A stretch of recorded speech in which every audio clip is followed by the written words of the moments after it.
Hello ladies and gentlemen, welcome back to my YouTube channel called the Yu-Gi-Oh! Project, where my aim is to modernize every deck from the Yu-Gi-Oh! Franchise and make it playable in the today's format. In this highly awaited episode, I am finally doing the one and the only, the main character of entire franchise, Yami Yugi, aka the Dark Yugi, or otherwise known by his real name, spoiler alert, Atem.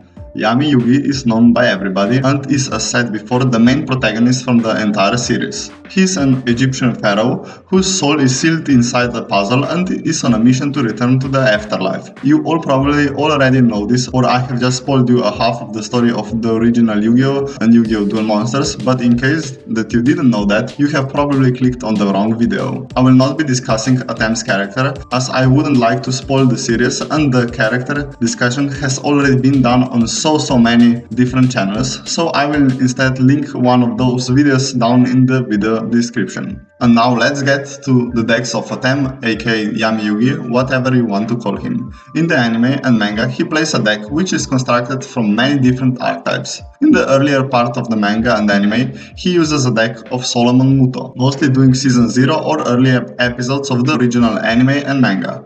Around the time of Battle City Tournament, Yami Yugi starts using a different deck which is shared with his literal soulmate Yugi Moto. This deck consists of many different archetypes such as Magnet Warrior, 3 Musketeers of Ace cards, Mythical Beast, Gaia, Buster Blader, Black Luster, Legendary Knights, Dark Magician, and of course the God cards. That is quite a hefty amount of archetypes, and some of the archetypes are also played by other characters such as Shomayusa, Roku, and Dimitri.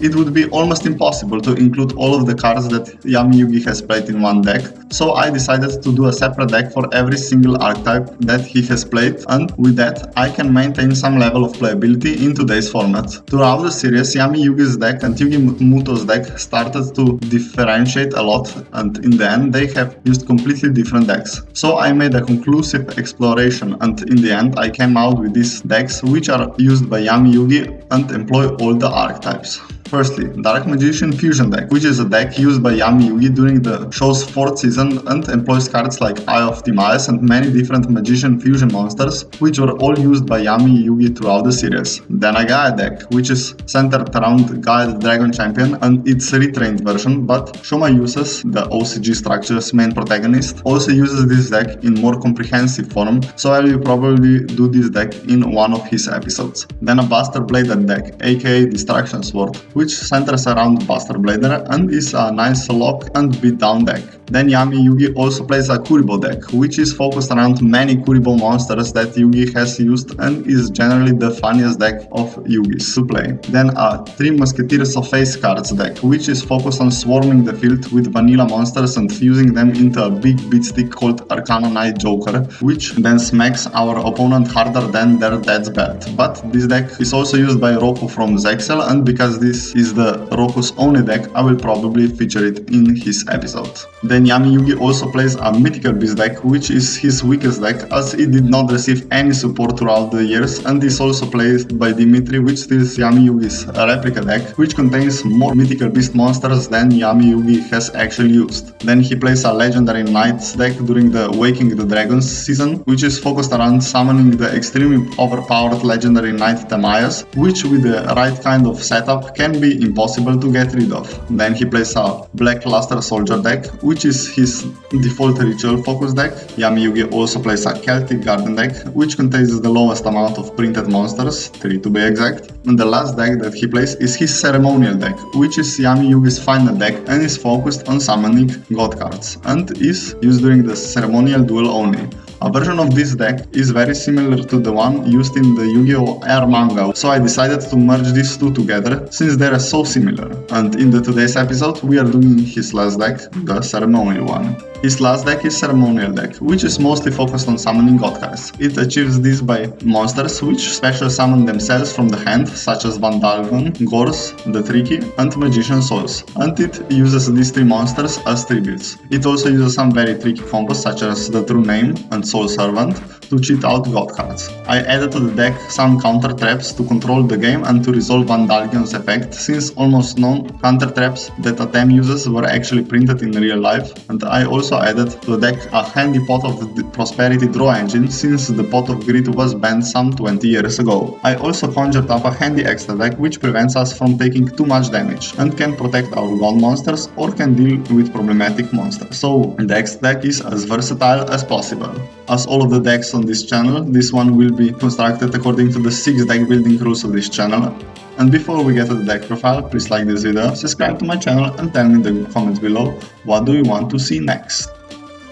Now in the Atem Ceremonial deck we're playing one copy of Dark Magician, Yugi's ace monster, which is in the deck to facilitate the special summon of Magician Souls and to resolve dark magic attacks effect. Then one copy of Obelisk, a rare and favorite TV executive called Slifer, which are all integral to the deck as they serve as the win condition of the deck. Obelisk is a solid offensive choice as it has a high attack value from the start and cannot be targeted by card effects. His board wiping ability is also very good, but you can't resolve it that easily in this deck. Ra is also good as it can get insanely high attack value and can also pop opponent's monsters many times per turn. And then the Slifer, or Osiris as it is known in Japan, which is the best control mechanism of the deck, as his second mount ability can destroy all sub 2000 attack points monsters that are summoned to opponent's field. Then 2 copies of Vandalion, which is Atem's Yu-Gi-Oh! R boss monster. It has a nice ability which activates upon counter trap negation and allows it to special summon itself from the hand, and then allows us to special summon a monster from the graveyard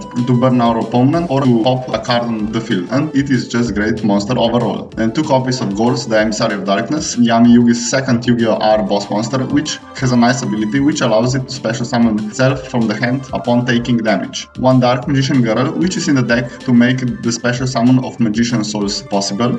3 copies of the Tricky, which allows us graveyard setup for Soul Servant and is a free special summon from the hand and is afterwards tributed for god monsters. And 3 copies of Magician Souls, which is the main playmaker of the deck as it allows us a free special summon and is a great draw engine as it can dump spells and traps into the graveyard and then allows us to draw the same amount of cards. 1 for man to special summon Magician Souls, 1 dark magic attack to deal with back row and to dump it into the grave with Magician Souls and consequently to draw a card. 1 Divine Evolution to beef up our god monsters. 3 copies of the True Name, the most insane card in this deck as it allows us to draw 1 card and to splash a god monster to the field if we resolve its effect the right way. 1 card Distraction to deal with dead hands. 1 monster reborn to special summon monsters from the grave. 3 copies of Pot of Prosperity, the main draw engine of the deck, since Pot of Greed is currently banned. 2 pots of Duality, again for more draw power. 3 copies of Soul Crossing, an insanely powerful card which can wipe opponent's board and summon us a god monster from the hand. 3 copies of Soul Servant, which is the key card of the deck as it combos insanely well with the True Name as it sets up the top card of the deck for True Name's successful activation and allows us to draw cards if we have Dark Magician monsters in the graveyard. 1 Tricky Spell 4, which can be very insane in some situations as it can special summon an insane amount of tokens which could be used as link materials for 5-headed Link Dragon for example, or can be tributed for god monsters. 1 7 Tools of Bandits, as it is the only counter trap used by Atem which was actually released and we need to play those to resolve Vandalion's effect. And 2 copies of Solomon Strike and Solomon Judgment to control the game and to special summon Vandalion. In the side deck, we are playing some cards that Atem aka Dark Yugi has used, which are not good enough for today's format. And in the extra deck we are playing 1 5-headed Link Dragon, which is very good in my opinion in conjunction with Tricky Spell 4 and is a very nice beat stick. 1 Draco Masters of Teni, which is in the deck to stall as it cannot be destroyed by battle with effect monsters and can pop opponent's monsters. Then the Nightmare monsters to deal with annoying cards that our opponent might be playing. 1 Track Black, a monster that allows us to draw cards when we declare attack, but since this card has not yet been released in the TCG, you can play 1 Nightmare Unicorn instead of it. 2 copies of Masquerena to strengthen our Link monsters and to resolve their effects during our opponent's turn.